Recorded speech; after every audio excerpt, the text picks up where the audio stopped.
मायके में नंद की आखिरी रसोई। अरे गायत्री जी, सुबह के 9 बज गए हैं, अभी तक सुबह की चाय नहीं मिली।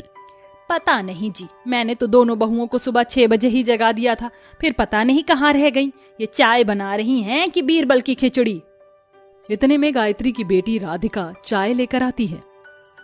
मम्मी पापा ये लीजिए चाय। राधिका बेटी, चाय तो मैंने बहू को बनाने के लिए बोला था, फिर तू क्यों बनाकर लाई है? तेरी भाभी रसोई में क्या मक्खियां मार रही हैं? माँ, प्रीति भाभी और जिया भाभी अपने कमरे में हैं, किचन में मैं थी। इतने में गायत्री के दोनों बेटे हर्ष और सुमित के साथ जिया और प्रीति रेडी होकर खाने की मेज पर आकर बैठ जाती हैं। गुड मॉर्निंग मम्मी जी, गुड मॉर्निंग ननद जी, गुड मॉर्निंग जिया भाभी। ननद जी देखो ना, सुबह उठते ही मुझे तो जोरों की भूख लग जाती है। ऐसे में अगर मेरी प्यारी ननद के हाथों का बना नाश्ता मिल जाए तो मजा ही आ जाए। जी भाभी, मैं अभी नाश्ता लेकर आती हूँ, नाश्ता बन गया है। राधिका फटाफट से रसोई से नाश्ता लाकर सभी को मेज पर परोसती है। अरे वाह ननद जी, ये प्याज के पराठे तो बड़े ही स्वाद बने हैं। हाँ जेठानी जी, और इस गर्मा गर्म प्याज के पराठे के साथ ये पनीर भुर्जी की सब्जी भी कितनी टेस्टी लग रही है, मजा आ गया। हाँ हाँ मेरी निकम्मी बहुओं, ननद के बनाए खाने को ठूस कर मजा तो आएगा ही। खुद तो सारा दिन लीपा पोती करने और नाखून घिसने से फुर्सत नहीं है। ये नहीं कि कभी खुद से भी खाना बना ले, रोज रोज रसोई में ननद की जान खा रखी है। अरे माँ, तुम्हारी इन दोनों बहुओं का हाल बिल्कुल हॉकिंस के एड ब्रेक की तरह है। खाए जाओ, यूनाइटेड के गुण गाए जाओ। वैसे भी इन दोनों का पेट प्रेशर कुकर जितना बड़ा है। How mean Sumit. देखा मम्मी जी, इन्होंने क्या कहा? ऐसा भी क्या गलत बोल दिया मेरे बेटे ने? ठीक ही तो कह रहा है। जब से तुम दोनों इस घर की बहू बनकर आई हो, अपने मन से कभी खाना नहीं बनाती। बनाओगी भी क्यों? ननद की बदौलत पकी पकाई रोटियां थाली में जो मिल जाती हैं। ओफो माँ, जाने भी दो ना, क्यों बेचारी मेरी भाभीियों को डांट रही हो? वैसे भी मुझे रसोई में खाना बनाना पसंद है, इसलिए मैं खाना बनाती हूँ। अरे मगर कब तक तू इस ही घर की रसोई को संभालती रहेगी? राधिका, अगर ये खाना बनाना सीखेंगी नहीं तो कल को जब तू शादी करके ससुराल चली जाएगी तब इस घर की रसोई का क्या होगा? कभी ना कभी तो तेरा रसोई में आखिरी दिन आएगा। गायत्री के इस सवाल पर खाने की मेज पर बैठी दोनों बहुएं मौन व्रत धारण कर लेती हैं। नाश्ता करके सुमित और हर्ष ऑफिस निकल जाते हैं और वहीं जिया और प्रीति भी अपने अपने बेडरूम में जाकर फैल कर सो जाती हैं। इस तरह बाकी का दिन बीत जाता है और शाम को बहुत ही जोरों से बारिश होती है। तभी जिया और प्रीति अपने अपने कमरे से निकलकर हॉल में आती हैं। आ गई बहुरानियों, क्या बात है, आज ननद के लिए खाने की कोई नई फरमाइश साथ नहीं लेकर आई? वैसे शाम की चाय का समय हो गया है। वही तो मम्मी जी, शाम की चाय का समय हो गया। देखिए बाहर कितनी अच्छी बारिश हो रही है। ऐसे में अगर गर्मा गर्म बढ़िया सी चाय के साथ आलू प्याज के पकौड़े खाने को मिल जाएं तो मजा आ जाए। मगर जेठानी जी, मुझे तो टेस्टी टेस्टी टमाटर के पकौड़े खाने हैं, वो भी मेरी प्यारी प्यारी ननद के हाथों का। जी ठीक है भाभी, मैं अभी चाय और पकौड़े बनाकर लाती हूँ। राधिका ठहर जा यहीं। अरे रसोई का ठेका क्या तुम दोनों की ननद ने ले रखा है? अपनी सास गायत्री को गुस्से में देखकर प्रीति कहती है। मम्मी जी, हमने ऐसा कब कहा? आप अपना बीपी मत बढ़ाइए। मैं और जेठानी जी ननद जी की हेल्प करने जा रहे हैं ना। फिर प्रीति और जिया अपनी ननद राधिका के साथ रसोई में आ जाती हैं। प्रीति भाभी, आप जल्दी से बेसन घोल दीजिए और जिया भाभी आप प्याज काट दीजिए, तब तक मैं चाय बनाती हूँ। तुम्हारा हुक्म सराखों पर मेरी प्यारी ननद। उई माँ, एक तो ये प्याज खुद कटकर मर रही है और मगर मुझे रुला रही है। प्याज लगने के कारण जिया की आंख का मस्कारा उसके चेहरे पर फैल जाता है, जिसे देखकर प्रीति जोर से हंसती है। अरे जेठानी जी, ये क्या, आप तो बिल्कुल ड्रैकुला चुड़ैल बन गई हैं। आपका मस्कारा रायते की तरह पूरे चेहरे पर फैल गया है। देखिए देखिए। लाइए भाभी, प्याज मैं काट देती हूँ। प्रीति भाभी, आपने बेसन घोल दिया? ननद जी, मैंने तो बेसन सही से रेडी किया था, मगर ये तो पतला पानी बन गया। पता नहीं राधिका, मगर जिस दिन तुम्हारा इस रसोई में आखिरी दिन होगा तो उसके बाद हम रसोई कैसे संभालेंगी? इसलिए तो कहती हूँ भाभी, मेरे जाने से पहले आप दोनों खाना बनाना सीख लीजिए। इसके बाद प्रीति और जिया अपनी ननद को गौर से पकौड़े बनाते देखकर उसे सीखने लगती हैं। ऐसे ही हर रोज गायत्री देवी की दोनों बहुएं अपनी ननद राधिका के साथ रसोई में खाना बनाना सीखती हैं। वहीं समय के साथ राधिका की शादी के रिश्ते आने लगते हैं। जिया बहू, प्रीति बहू, कल तुम दोनों की ननद को देखने के लिए लड़के वाले आ रहे हैं। राधिका को अच्छे से तैयार कर देना। बिल्कुल मम्मी जी, आप तो देखती जाइए, हम अपनी ननद को ऐसा सजाएंगे कि लड़के वाले देखते रह जाएंगे। अगले दिन राधिका अपने होने वाले ससुराल वालों के लिए रसोई में ढेर सारा नाश्ता और खाना बनाती है। ननद जी, आप सुबह से रसोई में लगी हुई हैं, लड़के वाले आने वाले हैं, अभी रसोई का झंझट छोड़िए, आपको रेडी भी तो करना है। जिया और प्रीति अपनी ननद का बहुत ही अच्छे से मेकअप करके उसे लड़के वालों के सामने ले आती हैं। आंटी जी, ये रही हमारी प्यारी ननद। अरे, आप लोग तो कुछ खा ही नहीं रहे, ये समोसे, कचौड़ी, रबड़ी, जलेबी सब हमारी ननद जी ने आपके लिए बनाए हैं। हमारी ननद बहुत अच्छा खाना बनाती है। भाई वाह, आप दोनों की ननद के हाथों का तो जवाब ही नहीं, एकदम हलवाई के जैसे टॉप क्लास का खस्ता कचौड़ी और समोसे बनाए हैं। प्रशांत भैया, मैं तो कहती हूँ झट से हाँ कर दो, अगर ये मेरी भाभी और आपकी वाइफ बन गई तो 5 स्टार होटल जैसा खाना घर पर ही मिलेगा। माँ, मुझे राधिका पसंद है। प्रशांत राधिका की सादगी देखकर उसे पसंद कर लेता है और शादी पक्की हो जाती है। ऐसे ही दिन गुजरते जाते हैं, जिसके साथ शादी की रस्में शुरू हो जाती हैं। और वो दिन आ जाता है जब राधिका की अपने मायके में आखिरी रात होती है। ननद जी, आज इस मायके में आपकी आखिरी रात है, कल आपकी शादी हो जाएगी, फिर आप अपने ससुराल चली जाएंगी। इसलिए आज एक आखिरी बार हम अपनी ननद के हाथों से आखिरी बार रसोई में खाना बनाते देखना चाहते हैं। अपनी ननद के बनाए हाथों के बने खाने का एक आखिरी निवाला खाना चाहते हैं। पता नहीं ससुराल जाने के बाद ये दिन आए ना आए। एक आखिरी बार अपनी भाभीयों को अपने हाथों के पराठे और पनीर की भुर्जी खिला दो। फिर तो तेरे बाबूजी भी अपनी बिटिया के हाथों से बना बेसन का हलवा एक आखिरी बार खाना चाहते हैं गुड़िया। जब सभी अपना अपना ऑर्डर दे रहे हैं तो हम क्या पीछे रहेंगे? हम भी अपनी छोटी के हाथों से एक आखिरी बार छोले भटूरे और आलू के पराठे खाएंगे। हाँ, इतना तो बनता है। कल हमारी प्यारी बहना अपने ससुराल जो चली जाएगी। राधिका को खाने की फरमाइश देते हुए उसके मायके वालों की आंखों में राधिका के ससुराल जाने के लम्हे को सोचकर सभी की आंखों के एक खुशियों भरी नमी छाई हुई थी। राधिका खुशी से अपने मायके वालों के मनपसंद का खाना बनाकर उन्हें खिलाती है और अगले दिन राधिका और प्रशांत की शादी हो जाती है और राधिका की दोनों भाभियां और पूरा परिवार उसे खुशियों भरी विदाई देता है। आओ राधिका बहू, इसे अपना ही घर समझो, आज से तुम हमारे परिवार का हिस्सा हो। आइए राधिका भाभी, मैं आपको पूरा घर दिखाती हूँ। लाव्या राधिका को पूरा घर दिखा देती है। अगले दिन राधिका बहू, शादी के बाद आज तुम्हारा ससुराल में पहला दिन है, तो तुम अपनी पहली रसोई में छोले भटूरे जरूर बनाना। प्रशांत को बहुत पसंद है, और मेरे लिए बेसन का हलवा भी बनाना। छोले भटूरे तो सुमित भैया और हर्ष भैया को भी बहुत पसंद थे। कैसे वो आपस में मेरे बनाए छोले भटूरे के लिए छीना झपटी भी करते थे। राधिका बहू कहाँ खो गई? कहीं नहीं माँ जी, रसोई उधर है। आखिर में राधिका किचन में आकर अपने ससुराल में अपनी पहली रसोई की रस्म निभाती है, मगर उसकी आंखें कहीं ना कहीं अपनी भाभियों को ढूंढती हैं, जो अक्सर राधिका के रसोई में खाना बनाते वक्त खट्टी मीठी नोक झोंक भरी बातें किया करती थी, जिसे याद करके राधिका अपने मायके को बहुत मिस करती है। वहीं मायके में उसकी भाभियां भी अपनी सूनी रसोई को देखकर अपनी ननद राधिका को याद करती हैं।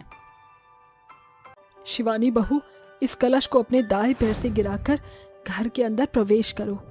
बहू, अब से इस घर की सारी जिम्मेदारी तुम पर है। मैं उम्मीद करती हूँ कि तुम अपनी सारी जिम्मेदारियों को अच्छे से निभाओगी। हमारा परिवार कोई अमीर परिवार तो नहीं है, लेकिन अगर तुम्हें कभी भी किसी भी चीज की परेशानी हो तो तुम मुझे बेझिझक बता देना। यामिनी, एक बात तो बता, तुझे अपने इकलौते बेटे की शादी के लिए यही काली लड़की मिली थी?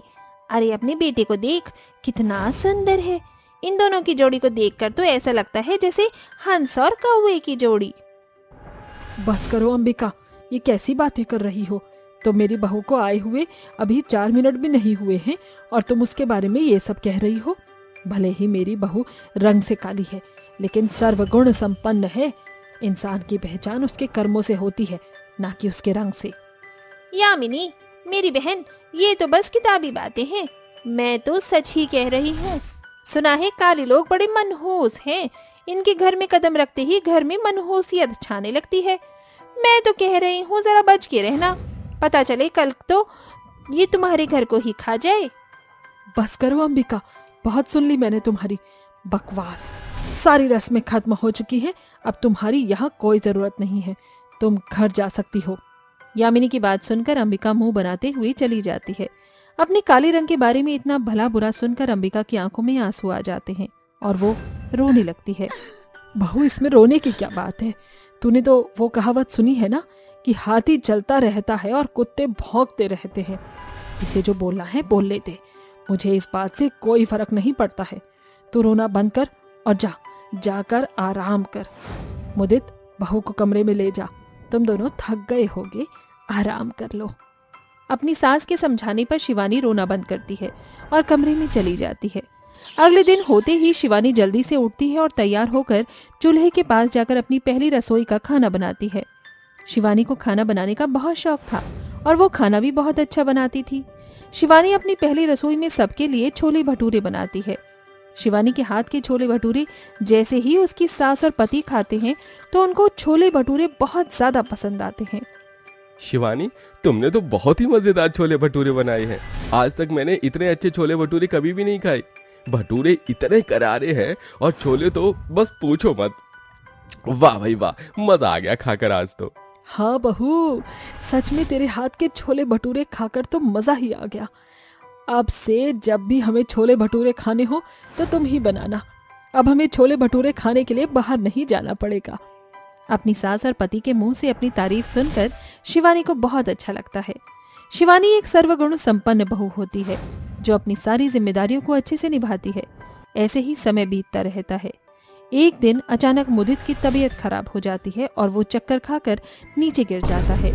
मुदित की ऐसी हालत देखकर यामिनी और शिवानी घबरा जाते हैं और जल्दी से उसे हॉस्पिटल लेकर जाते हैं। हॉस्पिटल जाने के बाद यामिनी और शिवानी को पता चलता है कि मुदित को कैंसर है और उसके पास अब ज्यादा समय नहीं है। माँ, शिवानी, मुझे माफ कर देना, मैं अपने फर्ज को नहीं निभा पाया। मेरे जाने के बाद आप दोनों अपना ख्याल रखना। ये आप कैसी बातें कर रहे हैं? आपको कुछ नहीं होगा, सब ठीक हो जाएगा। शिवानी इतना कह ही रही होती है कि तभी मुदित अपनी आखिरी सांस लेता है। मुदित के जाने के गम में शिवानी और यामिनी गम में पूरी तरह से डूब जाते हैं कि तभी वहाँ उनकी पड़ोसन अंबिका आती है। यामिनी बहन, मैंने तो पहले ही कहा था ना कि काले रंग के लोग बड़े मनहूस होते हैं। अभी शादी को दिन ही कितने हुए थे, लेकिन खा गई ना ये तुम्हारे बेटे को। अब तुम्हारा बुढ़ापे का सहारा कौन बनेगा? बस करो अंबिका, बस करो। तुम्हें शर्म नहीं आती? एक माँ ने अपने बेटे को खोया है और एक पत्नी ने अपने पति को। तुम हमारा गम कम करने के बजाय उसे बढ़ा रही हो, मुझे भड़का रही हो मेरी बहू के खिलाफ। चली जाओ यहाँ से और आइंदा मुझे अपनी शक्ल दिखाने की जरूरत मत करना। मैं और मेरी बहू, हम दोनों एक दूसरे का सहारा बनेंगी, समझी? यामिनी की ऐसी बातें सुनकर शिवानी को अपनी जिम्मेदारियों का एहसास होता है, जिसके बाद अब शिवानी काम करने की सोचती है। माँ जी, मुदित जी के जाने के बाद अब घर की बाकी जिम्मेदारी भी मेरे ऊपर आ गई है। अब मुझे ही इस घर का गुजारा चलाने के लिए काम करना पड़ेगा। लेकिन मैं क्या काम करूं? मुझे कुछ समझ नहीं आ रहा है। बहू, आजकल का जमाना बिल्कुल भी ठीक नहीं है, ये तू भी जानती है, लेकिन काम करना भी जरूरी है। तू एक काम कर, तू छोले भटूरे का ठेला लगा ले।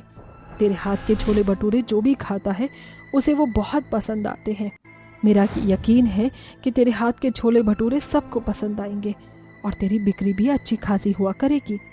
माँ जी, आप बिल्कुल ठीक कह रही हैं। मैं कल से ही छोले भटूरे का ठेला लगाना शुरू करती हूँ। यामिनी घर में बचे कुचे पैसे उठाकर शिवानी को दे देती है, जिसके बाद शिवानी छोले भटूरे बनाने का सारा सामान ले आती है और अगले दिन होते ही शिवानी और यामिनी छोले भटूरे लेकर ठेले पर बेचना शुरू कर देते हैं। छोले भटूरे ले लो, छोले भटूरे, गर्मा गर्म अचार मिर्ची प्याज के साथ, सिर्फ 30 रुपए प्लेट। छोले भटूरे ले लो, छोले भटूरे। भाई साहब, छोले भटूरे ले लीजिए, देखिए भटूरे गर्मा गर्म हैं और करारे भी। एक बार खाएंगे बार बार आएंगे। अगर इतना कह रही हो तो एक प्लेट छोले भटूरे दे दो। ये लीजिए साहब, आपके गर्मा गर्म छोले भटूरे, खाकर बताइए कैसे बने हैं। अरे वाह, ये छोले भटूरे तो सच में बहुत अच्छे बने हैं। आज तक मैंने इतने अच्छे छोले भटूरे कभी भी नहीं खाए। और ये अचार, आहा, इसे तो खाकर मजा आ गया। एक काम करो, तुम और 2 प्लेट छोले भटूरे पैक कर दो। आज तो मेरी पत्नी और मेरा बेटा ये छोले भटूरे खाकर खुश हो जाएंगे। कस्टमर की बात सुनकर शिवानी और यामिनी बहुत खुश हो जाती हैं और जल्दी से यामिनी गर्मा गर्म 2 छोले भटूरे की प्लेट पैक कर देती है। अब धीरे धीरे शिवानी और यामिनी का छोले भटूरे का बिजनेस मार्केट में चलने लगता है। अब हर कोई दूर दूर से शिवानी के हाथ के छोले भटूरे खाने के लिए आया करता था। शिवानी गर्मा गर्म छोले भटूरे बनाती और यामिनी उन्हें कस्टमर को देती। दोनों सास बहू मिलकर दिन रात खूब मेहनत करके छोले भटूरे बेचा करते थे, जिससे अब उनकी पैसों को लेकर परेशानी धीरे धीरे कम होने लगती है। कुछ महीनों की मेहनत से ही शिवानी और यामिनी छोले भटूरे के ठेले से एक दुकान पर आ जाते हैं। वो एक छोटी सी दुकान को किराए पर लेकर उसमें छोले भटूरे बनाकर बेचा करते थे। यामिनी और शिवानी की मेहनत से दोनों सास बहू मिलकर अपने लिए एक बहुत बड़ा और प्यारा सा घर लेती हैं और उस घर में खुशी खुशी रहती हैं। अब शिवानी और यामिनी ने एक होटल खोल लिया होता है, जिसमें वो छोले भटूरे के साथ साथ और भी तरह तरह के खाने बेचा करती हैं। सच में बहू, अगर तू ना होती तो मुदित के जाने के बाद तो मैं पूरी तरह से टूट जाती और शायद मैं जी नहीं पाती। माँ जी, ये आप कैसी बातें कर रही हैं? मैंने आपको कभी अपनी सास नहीं बल्कि माँ माना है। मुदित जी के जाने के बाद आपके साथ से ही आज ये सब कुछ हो पाया है। अगर आप ना होती तो शायद मैं कभी भी छोले भटूरे के काम को शुरू नहीं कर पाती और ना ही इस मुकाम पर पहुंच पाती। इसमें तेरी और मेरी हम दोनों की ही मेहनत है। भगवान की ऐसी ही कृपा हमारे परिवार पर बनी रहे। अब यामिनी और शिवानी खुशी खुशी अपने घर में रहती हैं और अपनी छोले भटूरे का बिजनेस संभालती हैं। शिवानी के पति की मौत का कारण कैंसर होता है, इसीलिए शिवानी हर महीने अपने पैसों में से कुछ पैसे कैंसर से पीड़ित लोगों के ऑपरेशन में दान करती है और हर महीने गरीबों को मुफ्त में छोले भटूरे खिलाती है, जिससे लोगों की दुआ शिवानी और यामिनी पर बनी रहती है।